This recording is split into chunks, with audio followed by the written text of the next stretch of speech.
I believe that everyone in here has gone through a period of time where things has felt heavier than the rest.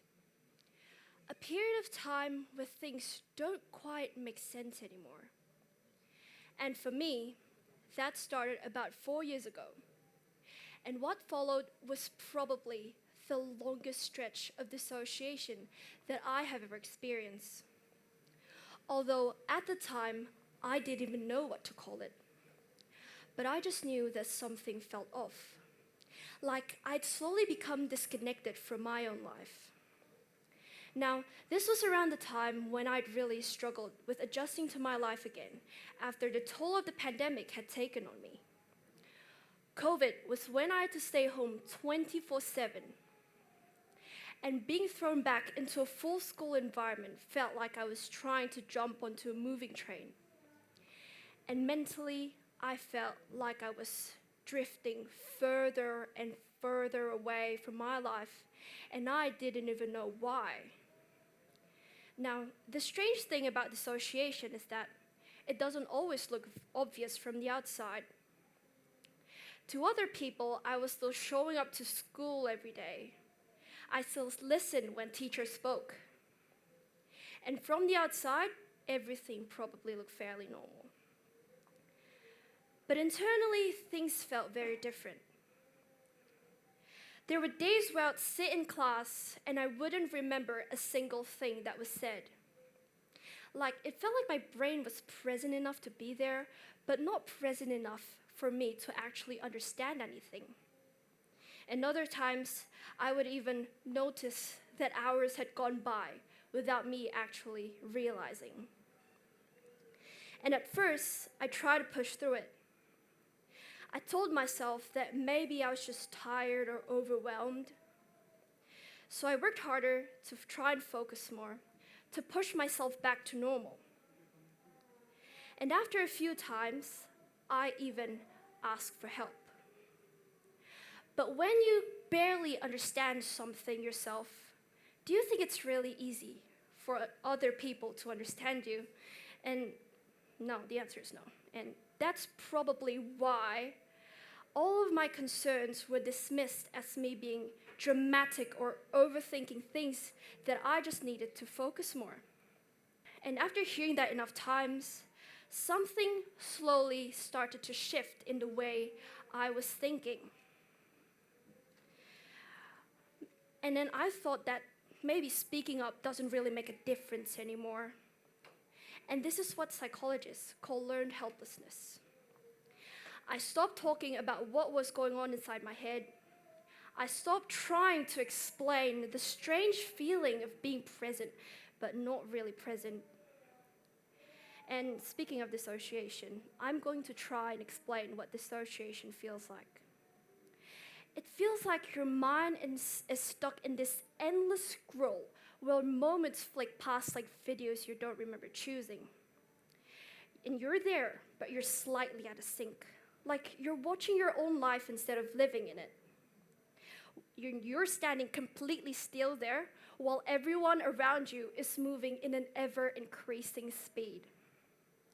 And you stare dead-eyed at nothing as time slips without weight or significance. And you tell yourself to move on to catch up. But it's like you're buffering. And the signals turns to static.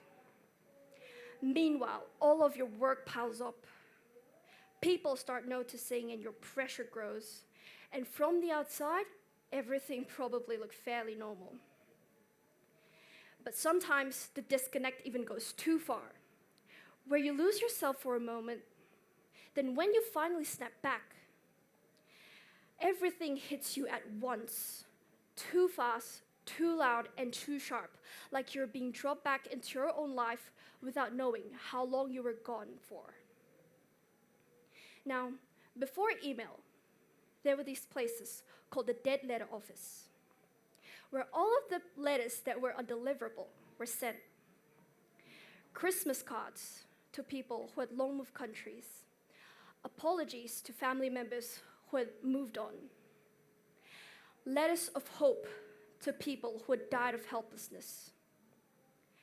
These letters would be kept for months and eventually burned. And this is how I felt like a dead letter. Sent but never received. Only to be returned with the label, not known to this address. And I had a turning point. Luckily for me, I decided to ask a question that has been sitting in my head for such a long time. But, even getting the words out felt like I was doing something tremendously wrong. Now, the main question was, why was I feeling this way? But the more I thought about it, the more questions I had. I asked, how could someone so close to me make me feel so small and insignificant? Like whatever I did would never be good enough. Surely they knew how it made me feel. And I'm telling you, I fully expected that all of my concerns would be brushed off. But it didn't happen like that. There was someone who listened and actually listened. And that shouldn't feel like something rare. But in that moment, it was. Because I was so used to not getting heard on until I finally realized that it's been so bad. And I felt seen.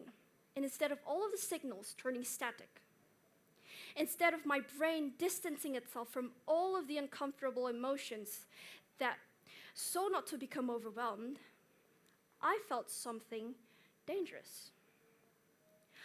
I felt hope. But not the glib kind of hope, not the ones you see on greeting cards, but the kind of hope that I'd long forgotten existed.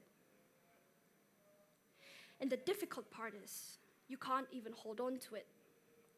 You have to let it come and go even while everything still feels raw. Because when you come back from dissociation, all of the thoughts, the pressure, the emotions, they're all still there. And hope has to sit in the middle of that. And it doesn't remove the weight, but it does give you a reason to go on. My hope didn't perch anywhere. It just landed on my shoulder and took off in the sky again. So then, you end up treating hope kind of differently. Almost cautiously, actually, because you don't want it to disappear anymore. And then there's this hesitation to rely on it, to keep it at arm's length. So progress doesn't happen all at once. And, it feels like you're actually stuck, even while everything else is moving around you. And even in that fragility, hope is the only thing that can keep you out of that despair. And when the response is consistent and is met with patience and understanding instead of judgment, so slowly the signals being sent are received in the way they were meant to be. Not rejected, but understood. And that is when the brain starts to recalibrate. It starts sending the signals properly. Now, we often don't understand that experiences like dissociation aren't a sign of weakness, but it's actually a sign that the brain is trying to protect itself in the only way it knows how to. But if we can't read the signs between the signals, the static can go even longer and longer and far more dangerous. And our suffering can cross the threshold of despair. And that is just so dangerous, believe me.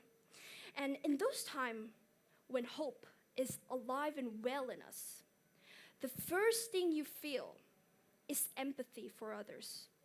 Because you can't help but realize how many people are walking around you in that edge of despair, still showing up to work, still showing up to school, still listening to teachers, and going about their lives. And what they need, what we all need, isn't someone to magically fix us, someone to give us precious advice, but it's someone who chose to listen. Not every message will be clear. Not every signal will be easy to understand, but it doesn't mean it's not there. And sometimes there's only one thing that can make a difference between someone feeling seen and someone feeling invisible.